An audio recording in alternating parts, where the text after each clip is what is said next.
we like creative people, and we like to work with clients that will give us that freedom and just let us like run with it and have fun and just really take. I think when you come from that place, you can really get to the root of the brand and just really solve a problem from there, and not just from a process standpoint, but just from like a personal standpoint. I think it's really what we like doing.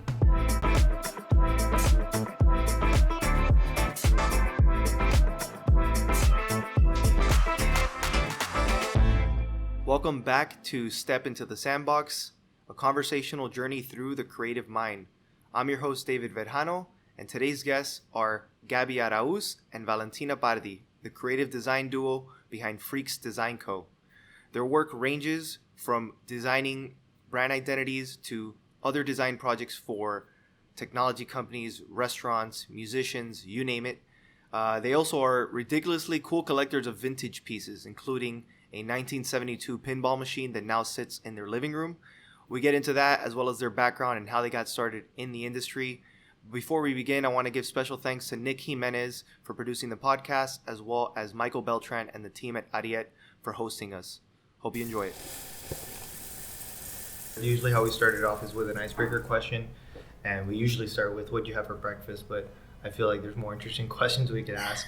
But last time I threw out this one that I've been thinking about a lot, that everyone has kind of like a routine, sadly, that you wake up and at some point you pick up your phone, whether it's the first thing you do or within, the first few hours of the day you're picking up your phone and you're opening up 1, 2, or 3 apps. Like, what are the first 3 apps that you access whenever you touch your phone the first, moment of the day? Oh my God. I mean, That's a great question. For me, it's Instagram. Like, that's all I do all day.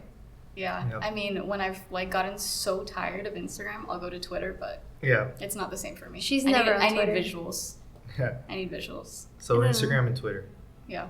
I think it depends for me. Like, if I see the notifications on my phone, I'll just be like, okay, like, whatever's most important. But, like, that's because, like, I don't know. So whatever the notification on your phone is. Yeah, it'll be either, like, iMessage or, like, Instagram or Twitter, literally. Like, Yeah, for me, it's been, usually Instagram. Then it might be, like, email. And then, like, last year I was, like, into stocks, so I jumped into it. I've been checking that a lot more than I should. Into stocks last year. Just last year. No. Whatever. It's just definitely checking it a lot more than before. So I feel like that changes over time too. Like it's right now in this moment in time we're happen to be checking Instagram, and maybe 10 years from now we'll look back and be like, why were we doing that? Yeah, for sure. or there's a new app that we're like like accessing. Vine. What was that? Yeah, Vine was amazing. Why did it go away? Because it got beat out by Instagram video. It just at that point. It's not as good. Yeah, it wasn't. It's just that Instagram copied the feature, and then enough creators were on it, and they just said, all right, either jumping ship or staying on Instagram. But TikTok though. Yeah. Are you a TikTok person? I'm not as much of. I have an account. I check it every once in a while, but I haven't been on it in a long time. I die laughing every time. Yeah, there's a lot going on there. It's definitely. I think it's going to be replicated by other platforms too, but it owns its own like user base. I think that it has its own unique features. So, because like Instagram started doing it too, but I don't look at that. Yeah, the Reels thing. And now the new thing is Clubhouse, obviously, and people have been like. Now I found out that Twitter has a Clubhouse-like feature. So it's like they're all just copying each other. Huh. Like stories. A conference room kind of style thing, and then stories. Yeah. Twitter has Reels, right? Is it Reels? No. Yeah. It's, that's Twitter, Instagram. Yeah. I forgot what they call theirs. Everyone's copying each other. Yeah. It's like too much to keep up with. I'm not gonna post on everything. Like, what do you say we do? Even LinkedIn has stories now. Like, I don't know what stories on LinkedIn people are checking out. But that's true. Yeah. Yeah. Because really? like at our jobs, we like design things for LinkedIn, and it's like, what is that for? Yeah. I mean, honestly, I think it's just people capitalizing on the fact that LinkedIn is late to the game, so they're gonna like give people a lot more organic reach because it's a new feature. They want them to use it, so they're gonna show it to more people or like kind of emphasize it more the way that like Facebook has with whenever they launch a new feature. That's crazy. Yeah. Sure. Yeah, it's wild what's happening with the social. But kind of like jumping off the social media side, another one that I like to ask, and I asked Falco this, his answer was a monkey. But like, what is your spirit animal? Oh my God. I've actually never thought about That's insane. Dude, it would be something funny, like a fish. For me, it's a fish. Oh, for you, it's hers is a fish. Attention like for span. Sure. Any specific kind of fish, or just any fish? I don't know. Depending on the day, you're doing. I think fish. literally any fish. Yeah, any fish Not that just a blowfish, forgets. because those are too scary. Those are cool though. It's like float, you know. It's like you have your basic abilities of being like a fish, and then you also float. Isn't that like super cool? Like you just like you blow up like. I just think of the episode of SpongeBob. Do you know what I'm talking about? That like they find the blowfish and like they turned it into a lamp. I was like scarred by that. True. I think there's a lot of moments in SpongeBob that you go back and you rewatch it and you might get scarred by like the subtle things that are hidden. Or like the totally. And he was like SpongeBob is like gender neutral. How crazy is that? Yeah. I mean, cool. Yeah. Amazing. Trend setting. 100%. Yeah, I don't know what it would be. So you don't know your favorite animal. Honestly, it's fine. It could be a sponge too. It doesn't have to be an animal. Oh, a sponge. There you go. Oh my god. And then one more before we move on is knowing that you guys are collectors and that you seek out a lot of really cool vintage items that we'll get into and talk about, like what is the one item that you've each have purchased or acquired this year that's your favorite, like the favorite thing you've bought in the past month and a half? I think for Val that answer is easy. For me it's a lot harder. Yeah, because Gaby loves everything. Like for me, I know exactly what I'm like collecting and looking for. This year especially, it's been about like design, like our home and just like big things. Mm-hmm. So I can easily say that it's like the pinball machine. The pinball machine. Which for those that don't know, you guys have put it in your living space and you have as like a coffee table or like a little table. Yeah, so we went to Palmetto Bay. It's like right next to Maxwell Brothers. Wow. Yeah. And this guy was selling this pinball machine like by the entrance. And I was admiring it and all that, but like I knew that those things cost like $4,000. Oh, I was in the car by now. I wasn't even there. Yeah, I wasn't that interested, but he was like, I have one in the back that I turned into a coffee table, and I was like, oh, let me check that out real quick, just to see. Yeah. Whatever. Open to it. No big deal. And then I called Val over because I was like, this thing is amazing. We need to get it right away. That's awesome. And she was like, and it was super cheap actually. It was really cheap, and like the back of it was like falling apart. It's from the 70s. It was 1972. Okay. And I think it was like stored in like a really like humid place. Mm-hmm. So the back was like completely falling apart. Wow. And I'm very impulsive. So I was like, we need to buy it. And Gaby was like, are you sure? Like we can buy it, but we don't have to take it right now. And I was like, no, we have to take it. This is our life every day. Yeah, it was crazy to bring it up. Like we live on a 4th floor and the elevator isn't working. Hasn't been working since the beginning of the pandemic. So like imagine.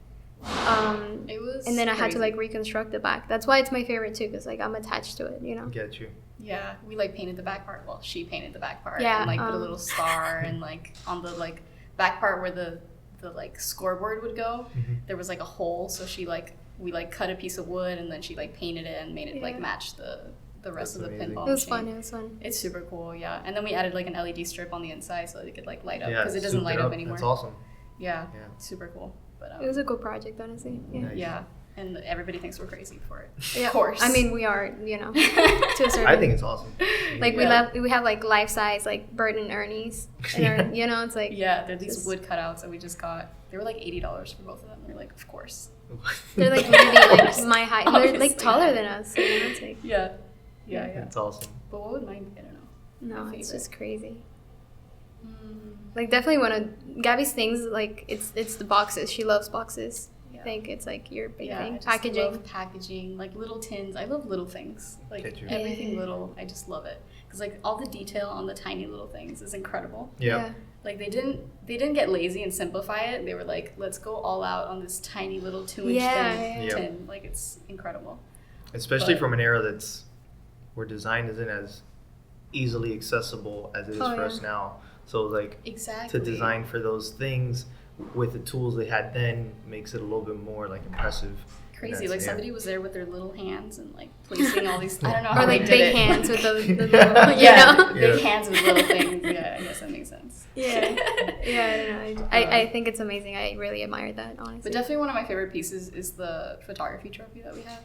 It's from the 60s. It was like a photography contest, and like it's this guy in like the gold trophy, and he's like taking a picture with his like big camera bag. It's like so cool. Yeah, it's kind of cool. Where's it from? I love it.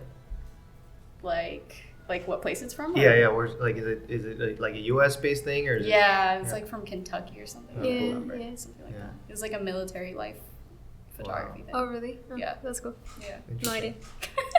Nice. Good to News know. to me. Cool stuff. So I think I'll give an opportunity for you two to introduce yourselves individually, and then I guess as a team. So whichever one of you want to start off first. Oh. You can go first. Go ahead. Okay, well, I'm Val. Valentina is my full name. I'm a graphic designer. Before doing graphic design, I did a little bit of industrial design. Well, not really do it. I mean, I have an associate's in it. And that's kind of like how I got into design. But yeah, I mean, that's pretty much it. I'm Venezuelan. I moved here 5 years ago, I think. I lived in Argentina for 10. And yeah, that's pretty much it. I That's think. me. Yeah. You know, the Disney Channel thing. You're gonna edit that in, right? Yeah. Little wand. Yeah, exactly. Oh my god, I'm just thinking about the Lizzie McGuire one where she like It's totally terrible. fucks it up. Nailed it. Oh my god. Anyway, I'm Gaby. I was raised here in Miami, I guess you can say. I lived here from pretty much when I was born up until like 11 years old. And then I lived in Nicaragua for like 7 years, which was like 12 years old until 18. Mm-hmm. So I feel like those were just like the most important years in my upbringing for sure. And then I came back to Miami to do college here. I originally wanted to do, well, first I wanted to do photography because I started doing that when I was like really young. And that kind of led me into the whole like art realm. And then, you know, my parents, just like any Hispanic family, did not approve of that whole situation. So, you know, I kind of just like leaned into advertising because I was like, okay, that's kind of like half and half, like business and art. And then I did my first quarter in the Art Institute and I hated it. So Yeah. I did like I was like in a graphic design course. I don't remember what it was, but like I really liked it. So I just like immediately switched. Like I had no doubts about it. I don't know how. I just decided to do it. And I started doing graphic design ever since then. And yeah, graduated in 2017. And that's my life. My favorite color is red. Same. See like a fish. I just like got lost. Yeah, I just think that for the two of us, we kind of like got derailed from graphic design and ended up being there. I mean, I was told for a long time that I was not good at graphic design and that I was not gonna make it and whatever, that I was terrible at it. And I was like, no, but this is what I want to do. And yeah, I mean, that's how I came over here. We met in college. And yeah, and we're Freaks Design Co. That's what we do together. For a while, we were freelancing, and we just figured, you know, we were constantly helping each other. We work really well as a team. She has like really amazing like qualities that I don't have, and you know, I think the opposite way too. Versa, yeah. And yeah, we just decided to start it together and kind of like join that, you know, collab. And yeah, we're Freaks Design Co. now. Yeah. And what's for background, what is kind of a synopsis or a general idea as to what you do as Freaks Design Co? You know, if you have any projects or any specific examples of work that you do that could kind of give a better idea as to your work. Do you want to answer that? Yeah. Well, yeah, we mostly like specialize in vintage design, I guess you can say. Like we do a little bit of everything, but I feel like our passion and like the reason we opened Freaks Design Co. was to be able to do vintage projects because we love doing that, and it's hard like working somewhere full time like at an agency like where we work now, and just like focusing on those kinds of projects is like once in a lifetime.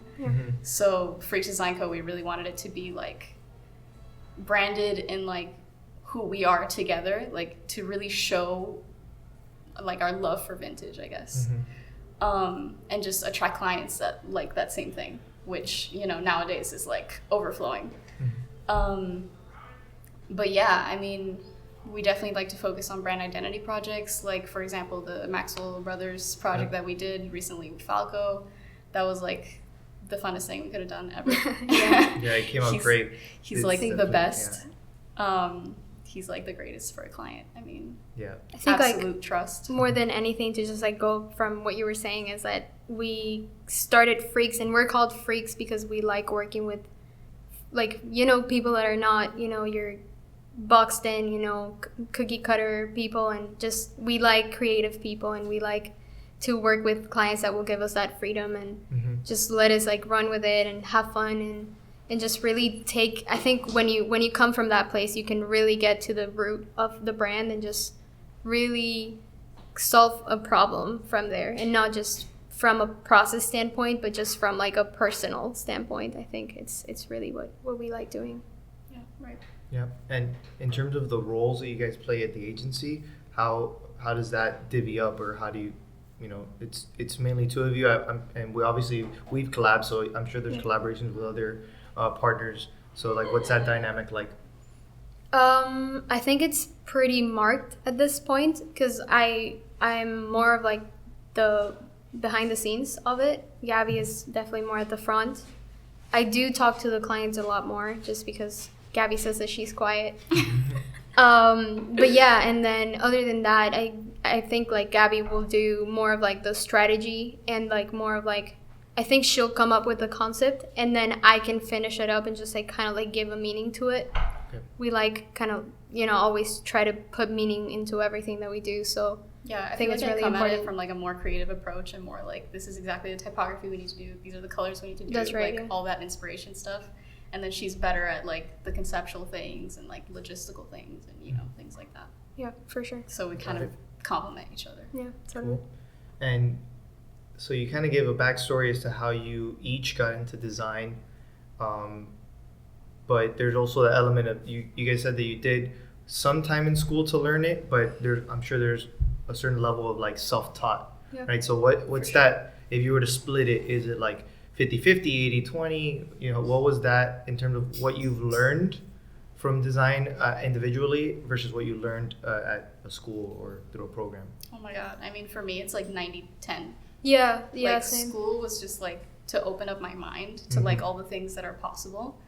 But like definitely just going out into the workforce and just like doing projects and doing things, like that's where I've learned pretty much everything. Just trial and error. Yeah, totally. I mean, I think speaking from my experience, I think like, and just seeing other people that are graduating with us, like we all graduated at different levels with the same amount of information, and then took it to different places. And I think that's what's great about design, is that you can always take it to so many different places, and like you're only gonna get the basic information, and then it's up to you to just like go out and seek for the rest. So I think like 90-10 would be a good.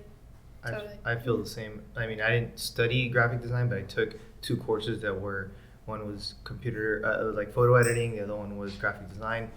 And I felt entering that I already knew 80% of the material that was being presented. And I mean, I'm sure if I would have taken other courses, that there would have been, elements and projects that I would have done that would have opened it up. But I do feel like there's not a lot of programs that are equipping designers to walk away with enough knowledge to like go ahead and start operating as a freelancer, as an in-house designer, or anything like that. So I'm always interested to hear from different creative, like what the self-taught versus academic side of it is. The other part I think is interesting, since you have a style that's more leaning on vintage. How much do you get inspiration from that, and how much do you anchor it with more modern trends? Like how do you approach that, those two different things, like things that have been historically sound from a design perspective versus things that are kind of trendy now and we don't really know, but they look dope, or they're kind of in style now? How do you view that spectrum? I don't know. I mean, I feel like we look at something and we just take away like pieces of it to like create something that's more in tune with like modern things, I guess. Like it just comes naturally. I feel like we just like the way that this layout is happening here, and we just apply it to like new typography and new things like that. I mean, I feel like it's just natural. For us. I mean, I kind of don't necessarily like look at it as like a trendy thing or like a vintage thing. I think it's right, and when it's right, you kind of know. And we like to take from everything. We have like 1,000 books that we can look at, and that and then we'll go into Behance or we'll go into Pinterest, and that's kind of like where the magic happens, because you're mixing in a vintage book with like a modern thing, and just that's how it gets mixed in. But we're not really like too worried about it. I think like it really comes naturally. Yeah. In terms of, you were just talking about some sources you go for inspiration. I think if you talk about what you guys do on the regular as hobby, going to these antique fairs, going to these festivals and these shops, what are those sources of inspiration for you? And not just from that side of it, but maybe like individuals that inspire you or designers that inspire you in this field. I mean, when it comes to like sourcing inspiration, I think that's why Gaby is better at like putting together that plan, because she's a lot more like she likes to observe and take pictures, and just like she'll remember like this particular designer did that could be a cool reference for this. I'm not really good at that. Mm-hmm. But when it comes to like that, I'll just like look through like I have like a bunch of like Instagram saves, and my personal favorite designers, I guess like I would say we look up to Chutzpah a lot, obviously from a company standpoint, from designer standpoint, from every standpoint, honestly. Hannah Powell is definitely like our favorite too. We just collab with her. We just collaborated with. Yeah. Shout out to oh my Hannah god. Powell. Yeah. Wow. Shout out to HP. Yeah, and Day Off. I love Day Off. I look up to them, and what's cool about this is that they're not like all vintage. Mm-hmm. And actually, if you look at their work, it's kind of like mixed too, and I think that's where it becomes they're interesting. all current too. designers too. I mean, we look up to our peers, like. Yeah, for sure. Much. Yep. Yeah. People that we can talk to all the time, and Sure. I mean, not necessarily Chutzpah, but we just talked to Hannah, which was like really incredible to me. That's awesome. Yeah. And I think like a lot of our inspiration is obviously vintage, like just vintage packaging, all the boxes and like little cans and like tubes and all these weird things, like the little tins that I was talking about earlier, like these old, like we have these old, what are they, the pills that came in that like little blue tin? It was like an Alka-Seltzer or something. Oh yeah. Oh my god, it was the most amazing design. Like the color blue is like so beautiful, and it's like from the 50s. Like those things lasted so long, and because somebody like picked it up and thought it was really nice and kept it all these years. Yep. Like it's just incredible how that design just transcends to like current times. And we have like a book for everything. Yeah. So yeah. Also, this designer Joshua Minich, who does a lot of like really incredible vintage things, and he's the one that created the book, right? That we have, that has like he like photographed a bunch of like his own collection of like vintage things, and he put it all into a book so that you can like reference all the time. It's like he was definitely the inspiration behind it. We started Freaks Archive, which is managed by Gaby. It's a really cool documentation of what you guys have collected, and I think talk more about like I think that's an interesting little project that is just an extension of what you do, but it still fits so well with your brand, and it fits well with the entire kind of route that you guys have taken. So we started Freaks Archive.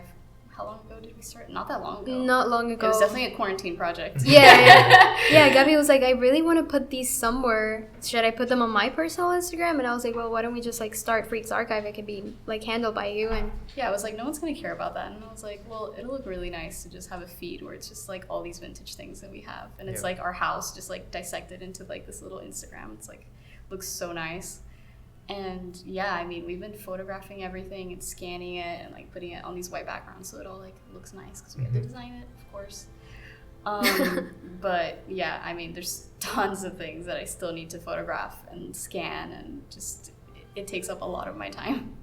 I mean, I just think we have it as like a visual archive for ourselves, and like I don't think we ever came from the perspective of like, are people gonna like this or not? Like we just like put it out there for anyone to enjoy, and it's always like heartwarming when someone's like, oh my god, I love this and whatever, and like I just want to go to your place and see everything. It's like a museum, but other than that, we just love looking at it, and just it's a way of organizing everything too.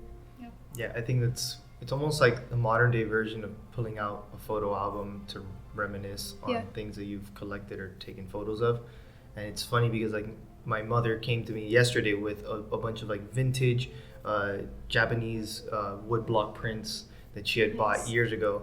She's like, and then also like brought out old photo album of photos, and I just thought like that is something that is almost looks antiquated now in the sense of like that whole bringing out of the physical thing, but it's still part of human nature to want a physical thing to hold on to and to look at. But I do find myself at times looking back through my feed or looking back through things that I've posted and kind of like, wow, that happened, or wow, this is it's like that modern version of it. And I think that the archive is an interesting way that like as time passes, you're going to keep looking back like, oh wow, we bought that, or wow, yeah, totally. Because as we keep adding more things to our collection, they have to go more into boxes. And I can't display it all. Yeah, so exactly. it's cool to just like swipe through that. It's a very little apartment. It's your virtual museum for now, and then maybe you'll have a real museum. Yeah, exactly. No, everyone freaks out. Everyone's like, where are you gonna put that? Where? And we're like, we don't know. Comment whenever I put are you up, sure? Like, everything we bought. Yeah, the other day we found these like NASA chairs from like a tour bus from the 70s.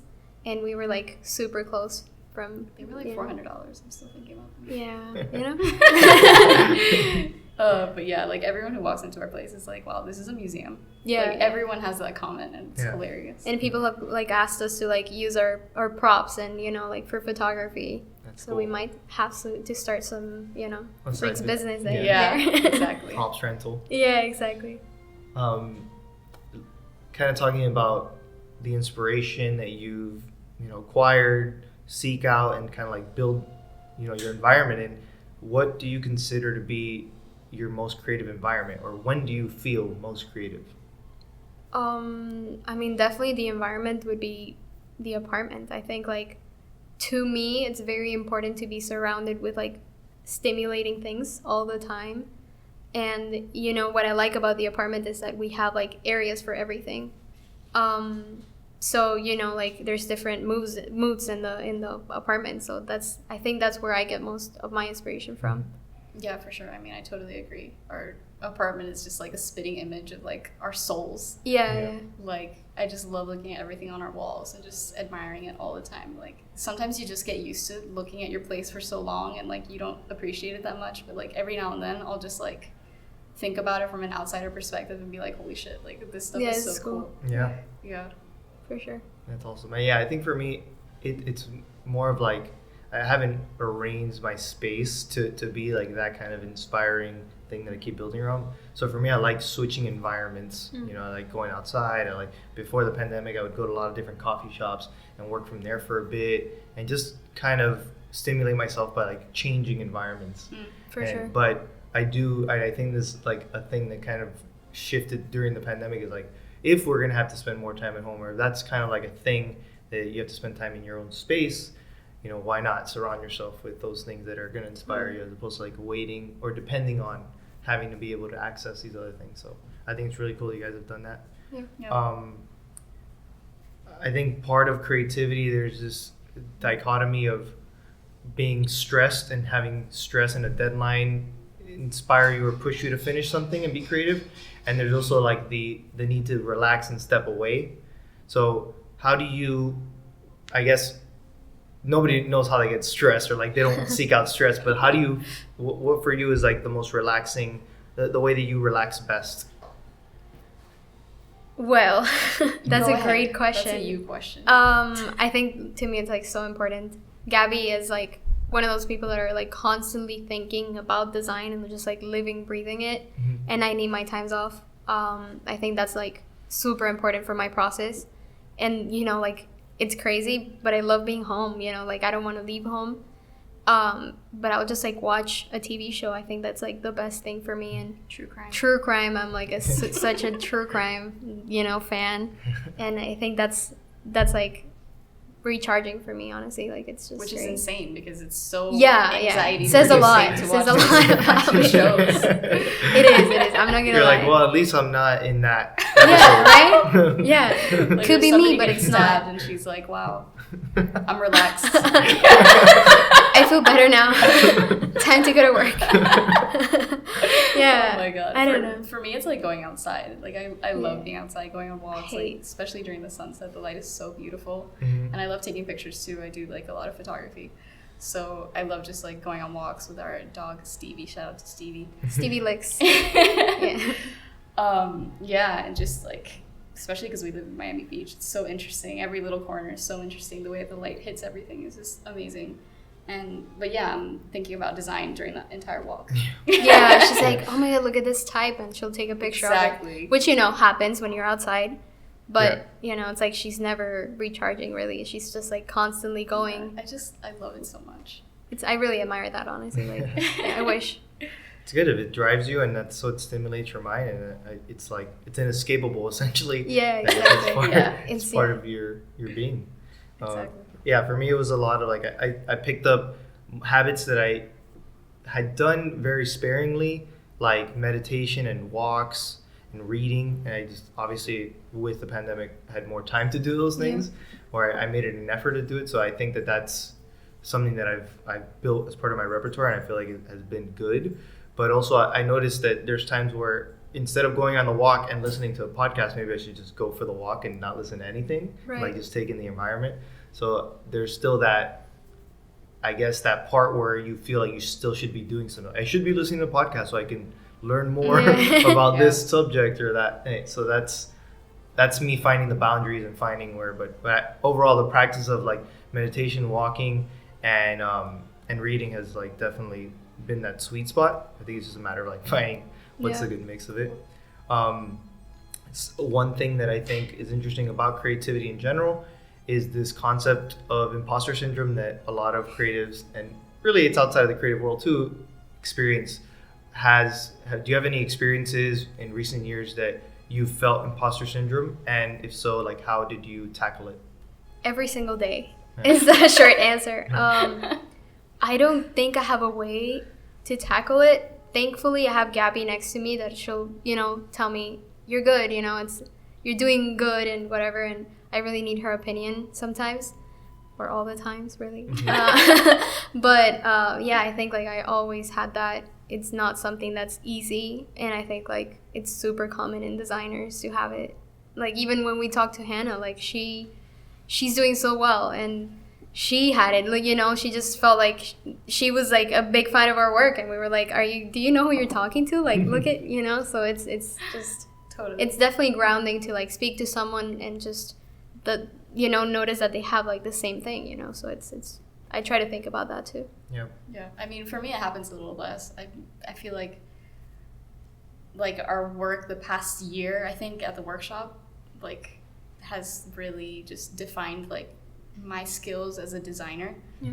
And I've been able to be more confident in it just because I look back and I see all these things that we've done in our portfolio that are just like, how did I even come up with that, And I don't know, I mean, it happens every now and then, or like it happens just a little bit like here and there, but I don't know, it's just hard to get back, to bring yourself back into the mindset of like, this is who you are. I mean, it's hard to like think about who you are as a person. You're just totally like doing things, but you don't realize like what's going on.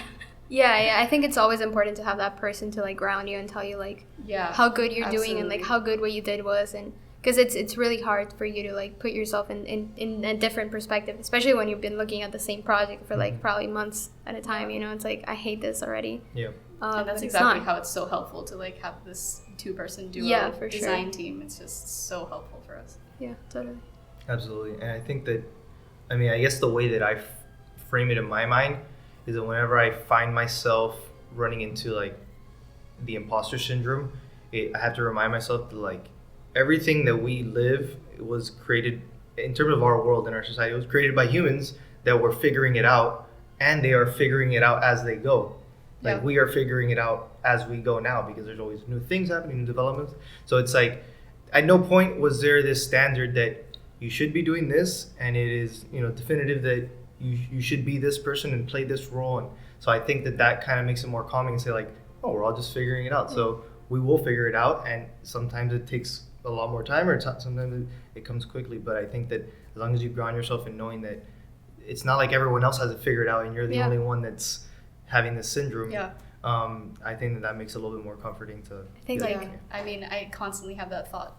I think Einstein had it, right? Like, and it's Einstein like, it's like, you're Einstein, hello. So Sir. If he had it. You're Einstein. Idiot. Exactly. Oh my god. So So, and then to kind of touch upon another element of creativity, I always ask everyone to give their own definition of creativity. So I don't know if you have any stabs at it or any definitions that you prescribe to. I think the root of creativity is being true to who you are. I think that's when the best things happen, not when you're trying to be something or follow someone's steps. I don't think in design there's a pattern that you need to follow. I think it goes back to who you are and what you want to do. So I think that's like, to me, creativity, just being yourself, really. Yeah, I mean, I think creativity is passion. Like, yeah, just for sure. Simply, that's where it comes from. That's what makes life so beautiful, is that like somebody made this and they made it out of passion. Mm-hmm. Yep. Most of the times. But you can tell, like a lot of the times you can tell if there was passion that went into that particular thing or not. And that's when, what I mean by, it's the most important thing, to have passion, to be yourself. It's like good design versus bad design. Yeah. Like you can tell when there was passion or not. Yeah, for sure. Yeah, like the thoughtfulness or the character in it that person brought because of their perspective and their, that moment in time that they kind of like sat down and created that. So I think it's super interesting. Usually the next phase I like talking about are like lessons and insights that you've learned over the years. And I think the obvious one we have to go to is this past year. I think it's changed so much in terms of behaviors and having to adapt. So how has the pandemic shifted the way that you operate, and then like what lessons have you kind of taken away in this brief time, because we still need time to like process what's happening, because it's not like it's over. So I think that's an interesting perspective that I ask everyone, because everyone has their own experience in the pandemic. So what's been that takeaway or that big lesson that you've... I think to me is that nothing is forever. Everything's constantly changing, and either you change with it or you just stay behind, right? So I tend to focus a lot on something and just trying to get that right and perfect, when it's not really that, because it's probably going to change no matter what. Mm-hmm. So I think that's been really like a lesson for me, just trying to go with the flow and just kind of like try to change things and just, not be so like boxed into like one particular idea, So that's... Yeah, I mean, I think that's been everybody's lesson. Like, nothing's permanent. I mean, nobody was expecting to go into quarantine for a year. I mean, it's just been insane. Yeah. I would never in a million years imagine that we would be in a pandemic. Yeah, like, I didn't even know what that meant a year ago. We were buying like puzzles, and why, It's like just like if the lights were gonna go out or something. Yeah, it's like we're gonna no. be so bored. I think in Miami, a lot of like my native Miamians probably thought it's like a hurricane for like 2 months or something. I don't know. Like, it's gonna go away and then it will be good. Yeah, exactly. And then we're like, oh, well, this is different. So now Miami is changing and every city is changing, but I think that there's always some takeaway that we might not be able to see right now, but I always have more optimism in the long run. Yeah, for sure. So I think that there's definitely some interesting experiences that we could walk away from.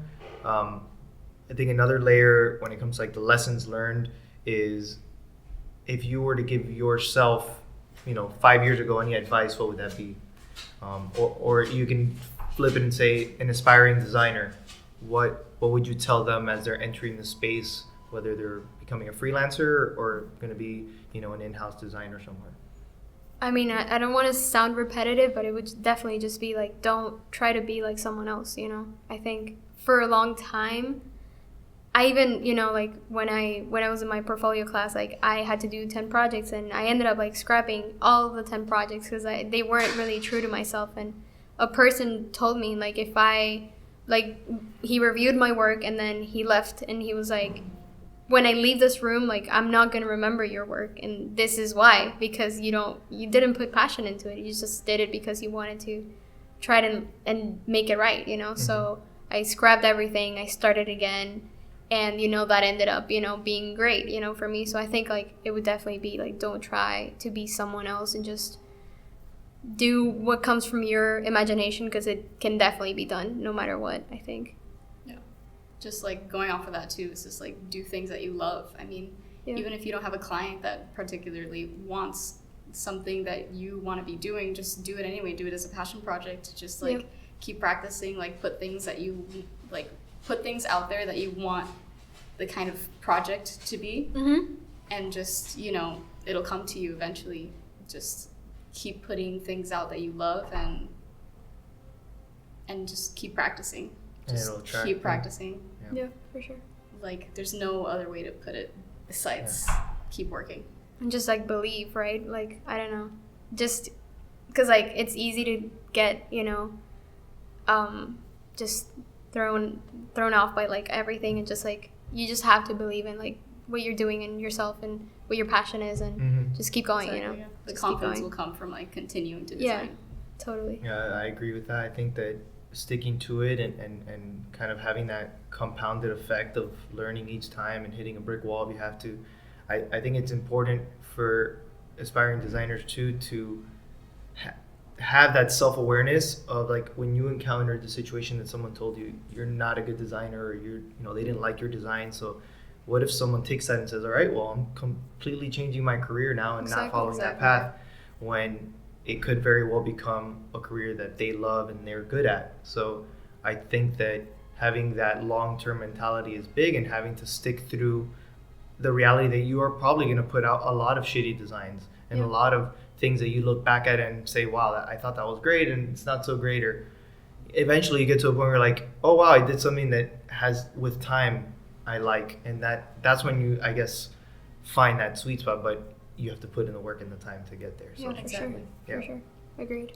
Are there any mentors or individuals in the space that you've interacted that have kind of influenced your path in design? I mean, when I was little, and this is why I love art in general, and why I think I ended up in design too, it's the architect of our house in Venezuela was, a family friend at the time, and he would come and see the house every now and then because he loved it. And, I was a very hyper kid, and he would just, like, sit with me, and, like, he would just, like, draw, like, little, like, squiggles on the paper, and just I would come up with, like, a drawing out of it. And he would say, she's going to be an artist. And it's funny because, like, for the longest time, I thought I was going to be a doctor. And I was like, no, I don't want to be an artist. Like, this is fun, but I don't want to be doing this. And I ended up doing that, and I think it's because someone, that was, like, an architect believed in me and told me, like, you're good at this, you can keep going, So I think, like, that was one of my, like, early mentors. I don't know about, current things. I think, like, it's also the format where you're, like, learning everything. It's, like, more, like, online. So I feel like I don't really, like, have a particular person, but I'm always, like, constantly, like, trying to learn from different people. Yep. Yeah, definitely. I mean, just following a million agencies and designers and artists on Instagram just constantly inspires me. Like, even if they're not designers and it's just photography or something, I mean, just constantly inspired by everything. Yeah. And also going off of that, I think my mom was, like, a big influence on me too. My mom was an architect, but she was practicing, like, before I was born, and she became a full-time mom. But she, I remember being little, and she did a lot of drawings and a lot of, like, watercolor paintings. Like, she had like a drafting table. And one time she made us this giant, like, 24 by 36, like, Pokemon watercolor thing that's just amazing. My little brother still has it in his room, and I really need to get it back. But it's, like, the most amazing thing ever. And I think, like, somehow it just, like, creativity just stemmed from seeing her doing that kind of thing. I mean, she would even just take classes at MDC just for fun, just to, like, keep practicing and keep painting and doing things like that. So I feel like that's, that was a big inspiration for me too. I mean, my mom's going to kill me, so my mom was my mentor. Thank you. Throw it in there. Just edit the other one out and just my mom. That's it. In terms of, today where you're at, are there any new projects that you're excited about, entering this year, or that you're working on right now? I mean, my big passion project is the Polar Boys. I'm, like, super passionate about it, and I'm super excited because they always, like, let me do what I want to do. So yeah, that's, like, my big project that I'm excited about, I think. But tell us, what are you doing? I don't know. I mean, no, I think we're constantly, like, they're constantly branding and like doing some work for that and their new like releases, and it's just super exciting, and like it's super like you have to always like be thinking outside the box, because like there's like video components, there's Instagram, social media, things that I'm not like really used to doing, so it's always like learning. I'm gonna be animating something soon, and I've never animated anything, so it's gonna be really cool. Yeah, it's just like a constant challenge of like figuring out every single aspect of it, because our sources are limited. Our sources are us. Yeah, exactly. How would you describe the Polar Boys for anyone that hasn't heard them? The Polar Boys are a really mix of like it's an eclectic mix, I would say, especially with their upcoming things. I don't think that they follow a mold, and this is why I think I'm so drawn to them, is because we're kind of like the same. We're trying to do something new, and we're not really looking at other people and trying to follow someone's steps. We're just trying to like make our own mold for things. So yeah, I mean, they do music. They've been doing indie for the most part, and this new thing is a little bit more mature and just really cool. So I mean, not to plug them, but like, yeah, listen to them. Yeah. At the Polar Boys. And I think for me, the project that I'm most passionate about is like Freaks Archive. It keeps me going. It keeps me like super busy all the time, just like finding new things that I didn't even realize I had, and scanning them and putting them up and everything. It's like so much fun for me. I think it's like a really cool project. I think both of those, I mean, they're great. And kind of like, are there any other interesting, let's not say projects, but things that you're reading or watching that have kind of like captivated you recently? Does it true crime, does that count? Or Yeah. Oh my god. We did just watch Pretend It's a City. Have you heard of it? I've heard of it, but I haven't watched it. So it's Fran Lebowitz and Martin, what's the...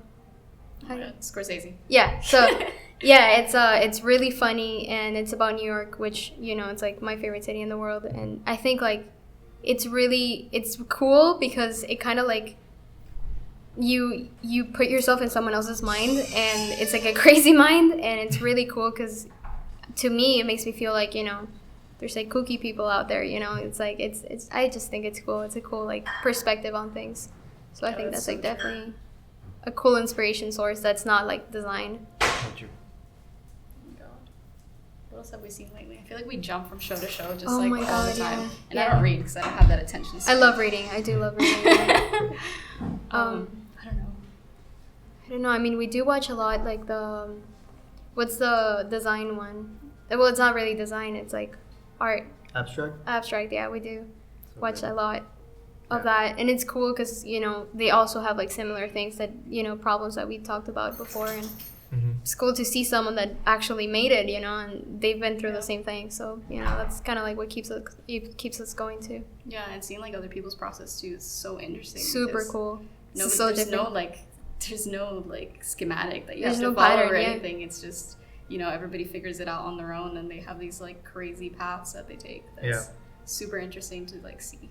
Yeah, for sure. Yeah, I think we have access to so much content and people showing like behind the scenes of how they work and the whole process side of it, that really was so difficult. I mean, how else would you be able to see how artists and designers and creatives work back, I don't know, let's say 40 years ago, if you didn't have like access to archives or some sort of like film studio where they've archived all this stuff and you can rent it from a library or something. So I think it's really interesting how we just have this explosion of information that we can access. Oh, and the Disney Imagineering we just watched we that. saw. Yeah. Oh my god, amazing. That was incredible. Yeah, it's crazy, and it's amazing to see the process, like you say, and yeah, I mean, you're not necessarily gonna follow that, but, you know, it's like so inspiring to see and to just like, you know, see what these people do and how they made it, and just kind of like it gives yourself like, if you look at it the right way, like it gives you a little bit of a boost of confidence too. Like you can do it, you know. You can also accomplish those things. Yeah, I would say that Disney is, if not one of the top storytellers in the world. Incredible, right? It's unbelievable. I got into since they purchased Marvel, so it's now under, you know, I've been watching WandaVision. so I've been trying to like understand the Marvel universe and see like all these different shows and films that are kind of like filling in the gaps. So then it's always interesting like trying to connect the dots there. And then I binged The Mandalorian not that long ago too. Oh my god, I saw it too. It was really amazing. interesting. Yeah. I have not finished Star Wars yet. So did you see that they got rid of the actress? Yes. Yeah. Oh my god, I don't know what's gonna happen. Yeah, that's tough. She's like one of the main characters. Yeah, I know, especially leading into like They always figure it out. It's Disney. Yeah. Disney, they're gonna CGI CGI her. out 100%. Holy crap.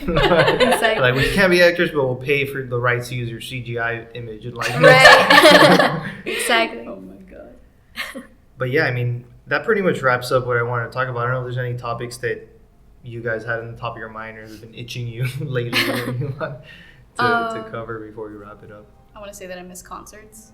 Yeah. Oh, well, that's definitely a source of inspiration. Yeah, music is like a huge thing for us, especially going to concerts and music festivals and things like that. That was like part of our daily life, and now it's gone. But I think I'd like to think that it ended in like a high note, right? Like we met Arctic Monkeys, right? Nice. That's true. Yeah. Well, it was not such a high note, but it was. Yeah, it was they were fun. assholes.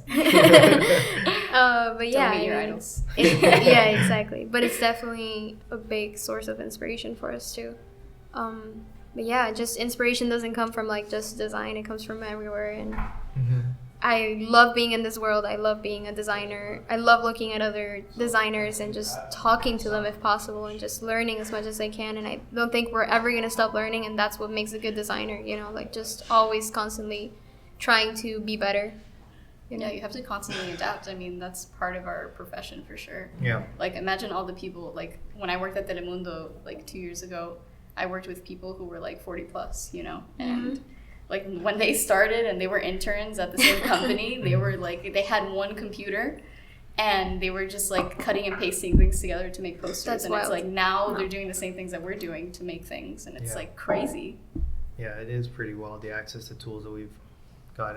I mean, I feel like we're close to something that we have no idea that's going to hit us from from technology standpoint that's going to change it again. Like I'm seeing the whole like AR thing, it still hasn't picked up, but there is elements to it that you start seeing how to integrate the things that you design, for a mobile interface to start to work in like a whole 3D realm.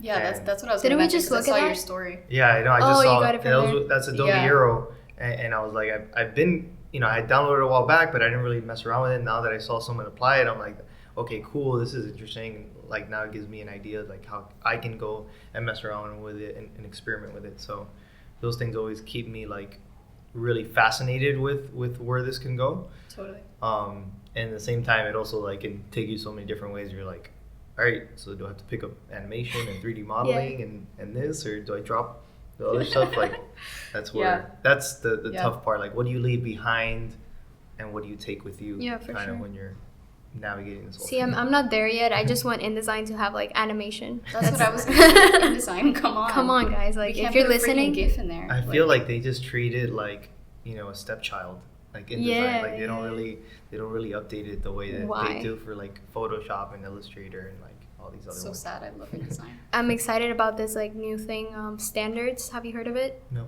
So it's like, I don't really know like the origin of it. I think it's actually Origin. It's an agency in New York, I think, right? No, isn't it called Order? Order maybe, I don't know, sorry.